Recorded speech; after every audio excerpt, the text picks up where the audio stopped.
For thousands of years, humanity has wondered about the beings who shaped our world, figures remembered as gods, giants, or fallen angels. Among the most mysterious are the Nephilim of the Bible and the Anunnaki of Mesopotamian tradition. At first, they seem like separate legends, yet when we look closely, the similarities are striking. Could they, in fact, be the same beings remembered in different ways? In ancient Mesopotamia, the cradle of civilization, the Anunnaki were described as children of Anu, god of the sky, and Kai, goddess of the earth. Their very name means those who descended from heaven to earth. To the Sumerians and Babylonians, they were not distant, abstract gods.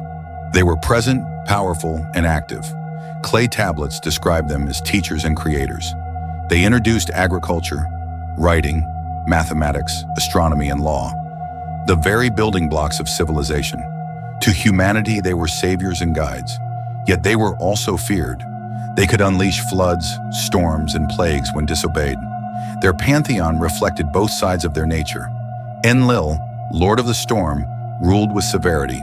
Enki, the god of wisdom, shared hidden secrets with humankind. Inanna, goddess of love and war, embodied both beauty and chaos. To the Mesopotamians, these beings stood at the boundary of heaven and earth, both protectors and destroyers. Now turn to the Bible.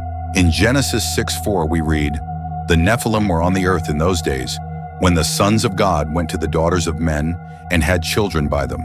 They were the mighty men of old, men of renown." This brief passage has sparked centuries of debate. Who were the sons of God? Some say rulers, others angels, who left their heavenly place. The book of Enoch expands on the story, describing the watchers, angels who descended to earth, breaking divine law to take human wives. From this union came the Nephilim, giants of immense size and strength, who filled the earth with violence and corruption. They taught humanity forbidden knowledge, weapon-making, sorcery, astrology. Their corruption was so great that, according to the text, God sent the great flood to cleanse the world. The parallels with the Anunnaki are undeniable. Both descended from above. Both brought advanced knowledge. Both were described as larger-than-life beings who influenced humanity. To Mesopotamia, they were gods who gifted civilization. To Israel, they were transgressors who brought ruin. Two cultures, two perspectives, perhaps on the same phenomenon. Some modern theories suggest these were not simply myths, but accounts of encounters with otherworldly beings.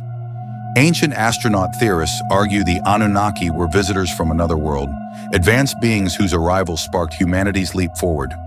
In this view, the Nephilim were their hybrid offspring, remembered in scripture as giants who upset the natural order. But the mystery doesn't end there. Egypt speaks of gods and demigods who walked among mortals, rulers who were larger than life, and monuments, like the pyramids, that defy explanation. Greek mythology tells of titans, beings of immense size and power who preceded the Olympian gods. Norse myths describe the Jotnar, giants who shaped the world. Mesoamerican traditions tell of Viracocha and Quetzalcoatl, divine teachers who descended from the heavens. Across cultures, separated by oceans and centuries, we find the same story repeated. Powerful beings from above, often giant in stature, who mingled with humanity, brought knowledge and shaped the world. Could this be a global memory? One story told in many voices? So what were they really? Were they angels, faithful, or fallen? Were they divine messengers, or rebels who sought to corrupt humanity? Were they symbolic warnings about the dangers of forbidden knowledge? Or, as some suggest, were they visitors from another realm, perhaps even another world? The truth remains hidden in sacred texts, ancient myths, and monuments that continue to baffle us. But what is clear is this: humanity remembers a time when beings not entirely human walked among us, and their presence left an indelible mark on history. So we return to the question, were the Nephilim and the Anunnaki the same? Two names for the same ancient beings? Or were they separate encounters, each culture preserving its own memory of supernatural visitors? Whatever the answer, their stories remind us that the line between myth, history, and faith is far thinner than we might believe. If this exploration has stirred your curiosity, share your thoughts in the comments below. Was it myth, memory, or something more? And don't forget, like, subscribe, and hit the bell so you won't miss our next journey into the mysteries where scripture, legend, and the supernatural collide. Until next time, keep questioning, keep seeking, and keep unraveling the truth.